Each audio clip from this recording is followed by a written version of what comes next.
The Rust Belt, that long stretch of dead and dying factory towns running from western New York and Pennsylvania across Ohio and Indiana and Michigan and out to Illinois and Wisconsin, was once the richest, busiest, most powerful industrial region on the face of the earth. The Rust Belt did not start out rusty. For most of a century, it was simply called the Manufacturing Belt, or the Steel Belt, or just the place where America made things. I'm Earl. I spent 44 years around Detroit's factories, and Detroit sits right in the heart of this country. The Rust Belt is my home ground, and I watch the rust come. How a region that built the modern world turned into a graveyard of empty mills in a single generation. That is what I want to lay out for you today, plain and honest, the way a working man saw it happen from the inside. First, you have to understand why all this industry ended up here in the first place, because it was no accident. Look at a map. The Great Lakes give you cheap water shipping, the cheapest way there is to move heavy freight. Up in Minnesota, the Mesabi Range held some of the richest iron ore on the planet. Down in Appalachia, in West Virginia and Pennsylvania, lay an ocean of coal. And the lakes and the rivers, the Monongahela, the Cuyahoga, the Detroit River, tied the ore and the coal together cheaply, right where the people were.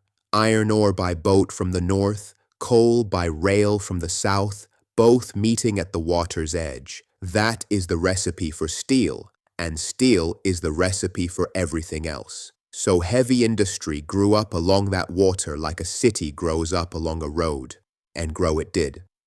Pittsburgh became the steel capital of the world, with Andrew Carnegie's mills, and then the giant that swallowed them, United States Steel, for a time the largest corporation on earth. Down the Monongahela in Homestead in 1892, Carnegie's manager Henry Clay Frick fought a war with his own workers that left men dead on the riverbank because the prize was worth killing for. Cleveland and Buffalo line their lakefronts with mills. Youngstown, Ohio, and the whole Mahoning Valley around it ran on steel and almost nothing else. Gary, Indiana was literally built from scratch by United States Steel and named after its chairman. Bethlehem, Pennsylvania had Bethlehem Steel, which made the beams for the skyscrapers and the warships for the Navy. Akron, Ohio became the rubber capital of the world, home to Goodyear and Firestone, making the tires for all those cars. And Detroit made the cars themselves, the whole rolling output of General Motors, Ford, and Chrysler. Put it all together, and you had something the world had never seen. One connected region, a few hundred miles across, that made the steel and the rubber and the glass and the engines and the finished automobiles, all within a short train ride of one another. When America armed itself for the Second World War, it armed itself out of this region. The tanks, the trucks, the ships, the shells, they came out of these same valleys. Detroit alone earned the name the Arsenal of Democracy. This was the workshop of the world, and for one shining stretch of time, it belonged to working people. Because here is the part that mattered most to men like me. After the war, this belt of factories did something no industrial region had ever done before. It made the working man middle class. A man with a strong back and a union card. A card from the United Steelworkers, or the United Auto Workers, or the Rubber Workers, could walk into a mill or a plant straight out of high school and earn enough to buy a house, a car, maybe a little cabin on a lake, and send his kids to college so they would never have to go down in the heat themselves. One paycheck did all that. One. The blue-collar middle class was invented right here in these towns by these unions, in these years. For about 25 years after the war, the Rust Belt was not rusty at all. It was the American dream with a time clock on the wall. And then it stopped. If you want a single day to mark the moment the Rust Belt was born, the day the word rust started to fit, I would give you the 19th of September, 1977. Up in the Mahoning Valley, the Youngstown Sheet and Tube Company announced with almost no warning that it was shutting the Campbell Works, and around 5,000 men lost their jobs in a single afternoon. The people of Youngstown still call it Black Monday. It was the first of the really big closings, the one that told everybody this was not a layoff you'd get called back from. The mills along the Mahoning went dark one after another over the next few years, and a valley that had made steel for 100 years simply stopped. And in Weirton, West Virginia, just a short drive away, the workers at Weirton Steel looked at what was happening in Youngstown and tried something nobody had done at that scale before. They bought their own mill and ran it themselves. It was a brave thing, and it bought them years, but it couldn't hold back the tide forever. Black Monday is when the rest of the country first got a look at what was coming for all of them. So what happened? Why did the richest industrial region on Earth start to rust? It was not one thing. It was 4 things, and they all hit at once. The first was foreign competition. While America had spent the 1940s bombing the factories of Germany and Japan, by the 1960s those countries had rebuilt, with brand new mills and brand new machines newer than ours. Their steel was cheaper, their cars were smaller and cheaper, and by the 1970s better made.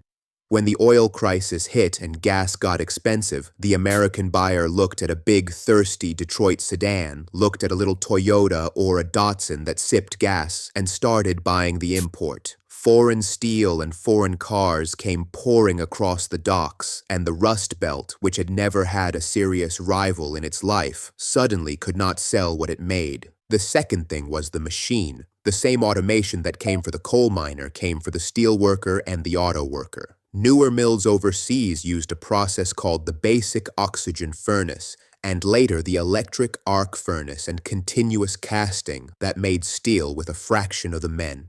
Back home, companies like Nucor figured out how to make steel in small electric arc furnaces, what the industry started calling mini-mills, with a fraction of the workers that the old integrated plants required.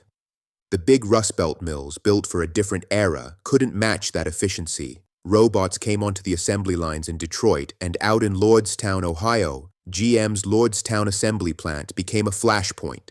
The United Auto Workers fought bitter battles there in the early 1970s over exactly this question of how fast a machine could replace a man on the line.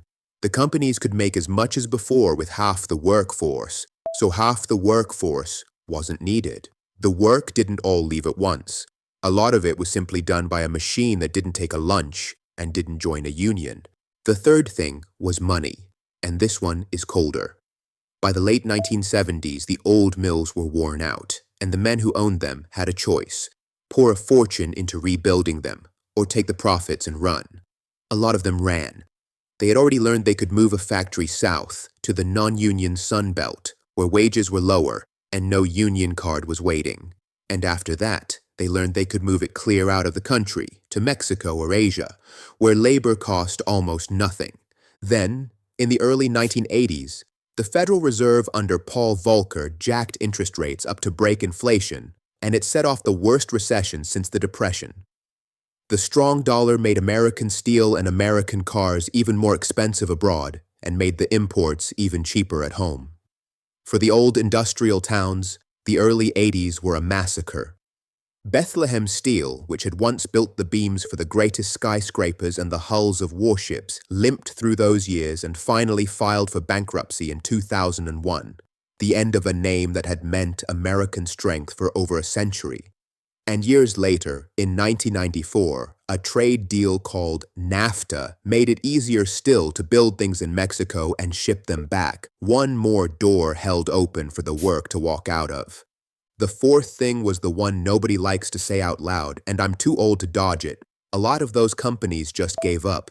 They had run the same mills the same way for decades, fat and comfortable, and when the world changed, they were slow and proud, and they didn't change with it. They milked the old plants for cash instead of rebuilding them, and when the plants finally died, the executives had their bonuses, and the workers had a padlocked gate. The men in the mill didn't make those decisions. They just paid for them. The word itself, Rust Belt, came out of all this. For most of its life, the region had 100 proud names: the manufacturing belt, the steel belt, the factory belt, the foundry of the nation. The Rusty name came later, and there's a story to it. In the 1984 presidential campaign, Walter Mondale, attacking the policies of the time, said they were turning America's industrial heartland into a rust bowl. The press picked it up, shifted it to Rust Belt, and it stuck like nothing ever had, because everybody could see it was true. You could drive through Youngstown or Buffalo or Flint and see the actual rust, orange and flaking on the dead machinery, on fences, on whole buildings the size of cathedrals. The name was an insult that turned into a fact, and the country wrote songs and made movies about it, the way it does when something hurts. Bruce Springsteen wrote a song called Youngstown about the furnaces that built the tanks that won the war and then threw the town away, and another called My Hometown about the same kind of place.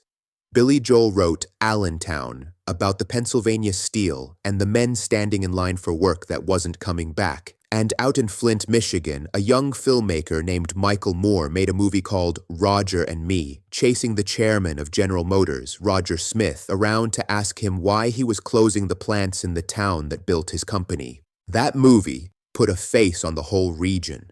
Flint had been one of the richest cities in America, the cradle of the United Auto Workers, the place where the great sit-down strike of 1936 was won.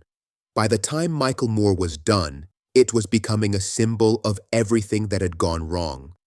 Now look at what it did to the cities, because the numbers are hard to believe. Youngstown lost more than half its people. Cleveland lost more than half. Buffalo lost half.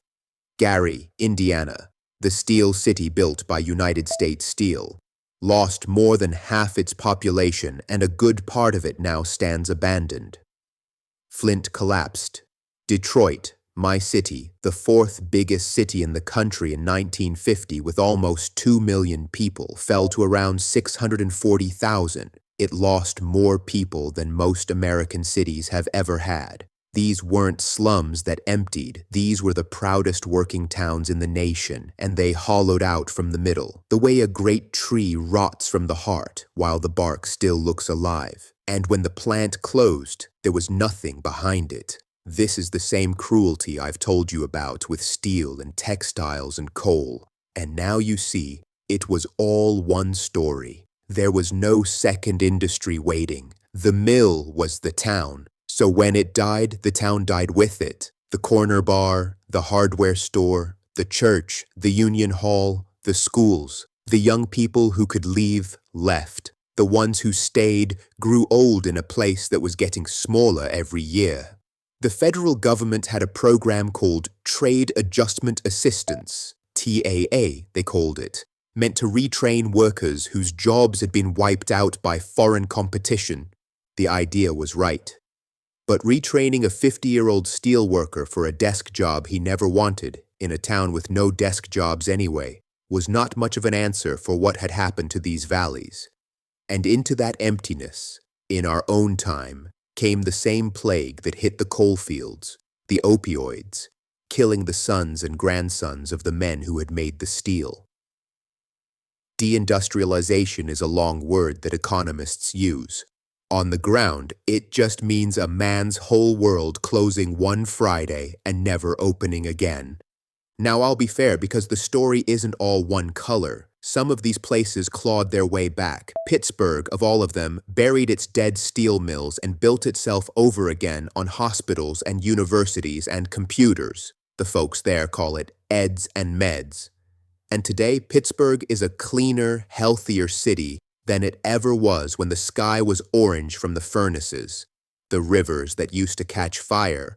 And the Cuyahoga River in Cleveland actually did catch fire in 1969, burning oil and industrial waste floating on the surface, run clear now. The air in these towns is something a child can breathe. That is real, and it is good, and I won't pretend otherwise. But Pittsburgh was the exception, not the rule. For every city that found a new life, there were 5 Youngstowns and Garys and Flints that never did, and are still waiting, 40 and 50 years later, for the thing that was supposed to come and take the place of the mill. So how was the Rust Belt born? It was born the day we decided, as a country, that it was cheaper to make our steel and our cars and our televisions somewhere else. and that the men and the towns who used to make them here would just have to figure it out on their own. It was born out of foreign mills we'd helped rebuild, out of machines that did the work for free, out of money that went looking for cheaper hands, and out of companies that quit on the very workers who'd made them rich. Some of that was the world changing, and you can't stop the world from changing, but the bill for all of it landed on the same place. These towns, these valleys, these families, and the rest of the country mostly looked away. I built and fixed American cars for 44 years, right in the middle of all this, and I watched good plants where good men worked turn into rusting sheds with the windows broke out. Now I want to hear from you. Were you born in the Rust Belt? What town? Youngstown, Flint, Buffalo, Gary, Bethlehem, my own Detroit? Is the mill or the plant still standing where you grew up, or is it a parking lot and a memory now? Tell me down in the comments, and tell me the name of the place, because every one of these towns deserves to have its name said out loud. They fed and armed and built this whole country, and most of them never got so much as a thank you for it.